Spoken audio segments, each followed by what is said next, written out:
할렐루야. 다 함께 성경 암송하심으로 새벽 기도회를 시작하겠습니다. 그들이 사도의 가르침을 받아 서로 교제하고 떡을 떼며 오로지 기도하기를 힘쓰니라. 날마다 마음을 같이하여 성전에 모이기를 힘쓰고 집에서 떡을 떼며 기쁨과 순전한 마음으로 음식을 먹고 하나님을 찬미하며 또 온 백성에게 칭송을 받으니 주께서 구원받는 사람을 날마다 더하게 하시니라. 아멘. 하나님 말씀은 요나서 1장 1절로 17절의 말씀입니다. 저는 1절로 3절까지 봉독하겠습니다. 여호와의 말씀이 아미떼의 아들 요나에게 임하니라. 이르시되 너는 일어나 저 큰 성읍 니누에로 가서 그것을 향하여 외치라. 그 악독이 내 앞에 상달되었음이니라 하시니라. 그러나 요나가 여호와의 얼굴을 피하려고 일어나 다시스로 도망하려 하여 욥바로 내려갔더니 마침 다시스로 가는 배를 만난지라. 여호와의 얼굴을 피하여 그들과 함께 다시스로 가려고 배삭을 주고 배에 올랐더라. 아멘. 오늘부터 매일 성경 묵상 순서에 따라 요나서 말씀을 함께 살펴보겠습니다. 총 4장으로 구성된 짧은 서신서인 요나서는 그야말로 불순종의 아이콘이라 부를 수 있을 정도로 일관된 그런 불순종의 모습을 보여주는 요나 선지자의 모습을 집중적으로 그리고 있습니다. 보통 선지서는 여호와 하나님의 말씀이 임함으로써 시작하여 그 메시지를 집중적으로 다룹니다. 하지만 요나서의 경우는 특이하게도 메시지가 아니라 메신저, 그러니까 전하는 사람에게 집중하고 있음을 볼 수가 있습니다. 우리는 요나라는 선지자가 하나님이 주신 명령에 어떻게 반응하는지, 그리고 하나님은 그런 반응을 보인 선지자에게 어떻게 행하시는지를 통해서 하나님의 구원과 은혜와 하나님의 자유가 무엇인지를 발견하게 될 것입니다. 요나서는 하나님의 말씀이 요나에게 임하는 것으로 시작하고 있지요. 2절 말씀입니다. 너는 일어나 저 큰 성읍 니누에로 가서 그것을 향해 외치라. 그 악독이 내 앞에 상달되었음이니라. 명령은 분명합니다. 큰 성읍 니누에로 가서 회개를 외치라는 명령입니다. 왜냐하면 악독이 하나님 앞에 상달되었기 때문입니다. 요나의 반응을 보십시오. 3절입니다. 그러나 요나가 여호와의 얼굴을 피하려고 일어나 다시스로 도망하려 하여 욥바로 내려갔더니 마침 다시스로 가는 배를 만난지라. 여호와의 얼굴을 피하여 그들과 함께 다시스로 가려고 뱃삭을 주고 배에 올랐더라. 요나는 하나님의 명령에 정반대로 행동합니다. 여호와의 얼굴을 피하여 도망치는 것이 그의 선택이었지요. 니느웨는 동쪽인데 요나는 서쪽으로 가고자 합니다.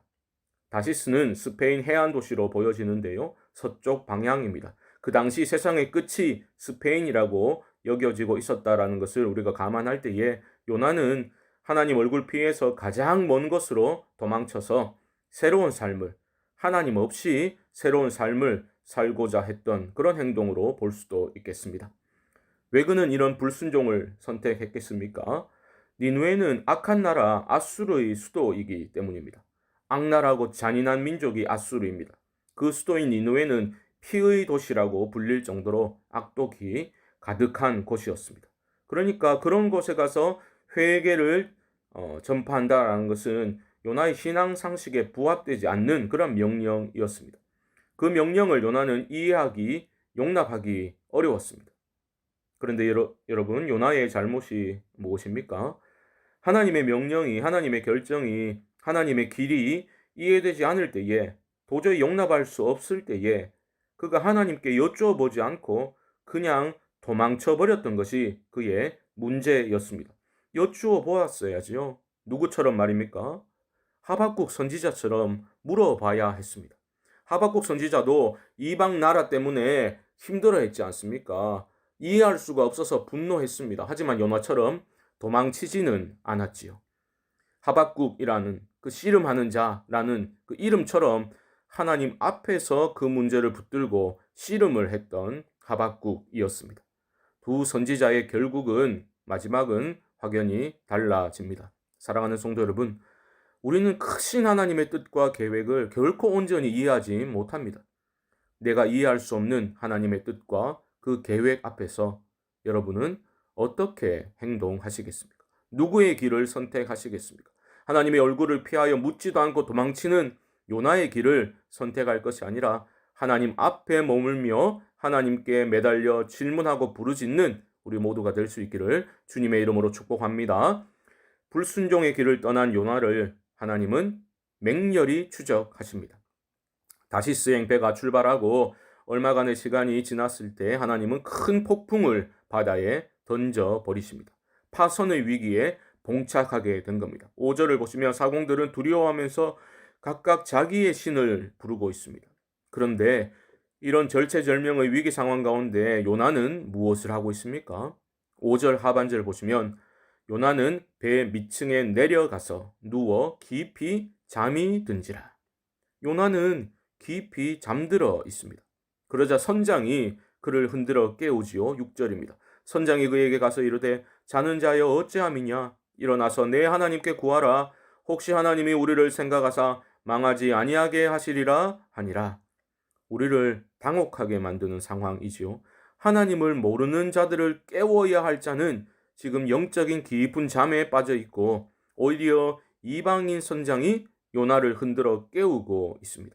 그리고 왜 하나님께 간구하지 않냐고, 왜 기도하지 않냐라고 말하고 있는 거죠.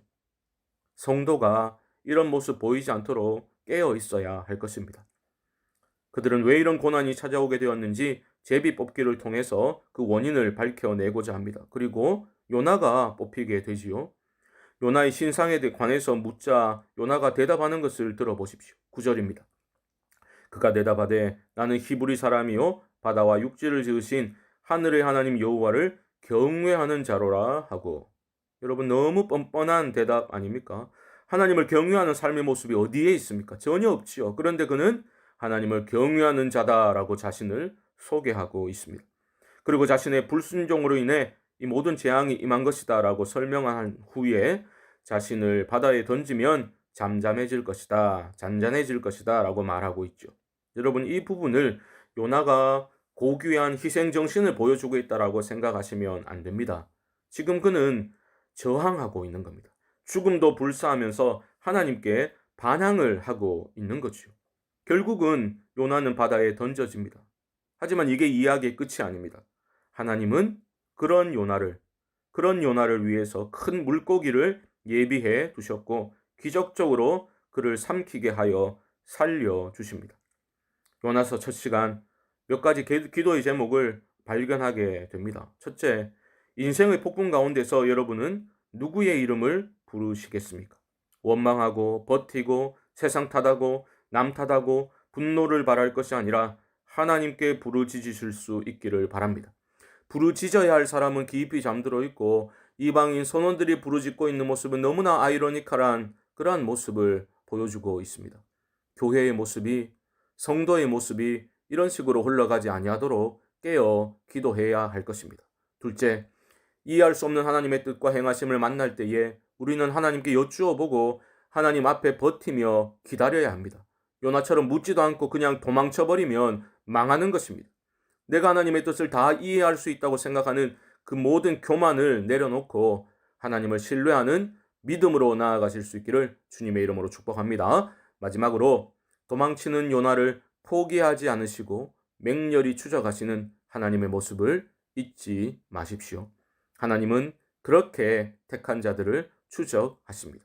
그 은혜의 추적이 실패한 경우는 한 번도 없습니다. 그 하나님의 용납하시는 은혜와 우리를 향한, 나 자신을 향한 하나님의 사랑과 열심을 기억하면서 저항하고 버티는 모습 아니라 항상 순종의 삶으로 나아갈 수 있도록 그렇게 도와달라고 기도하는 우리 모두가 될 수 있기를 주님의 이름으로 간절히 축원드립니다. 우리 합심으로 기도하겠습니다. 이해할 수 없는 말씀 앞에서 도망치는 것이 아니라 하나님께 질문하며 기다릴 수 있게 하시고 인생의 폭풍 가운데 하나님께 부르짖는 믿음을 다하여 주옵소서. 목요일은 교회와 가정을 위해서 기도합니다. 우리 교회가 복음의 능력을 회복하게 하시고 성경적 교회로 건강하게 세워져 나가게 도와주시고 믿음의 가정들로 세워지게 하시고 각 가정의 주님의 은총으로 충만케 하옵소서. 코로나로 어려움 겪고 있는 분들을 위로해 주시고 포스트 코로나 시대를 우리 교회가 지혜롭게 준비하여 힘찬 도약과 회복이 임하게 하여 주옵소서. 이러한 기도의 제목과 개인적인 기도의 제목을 가지고 주님의 이름을 한번 부르고 기도를 시작하겠습니다. 주여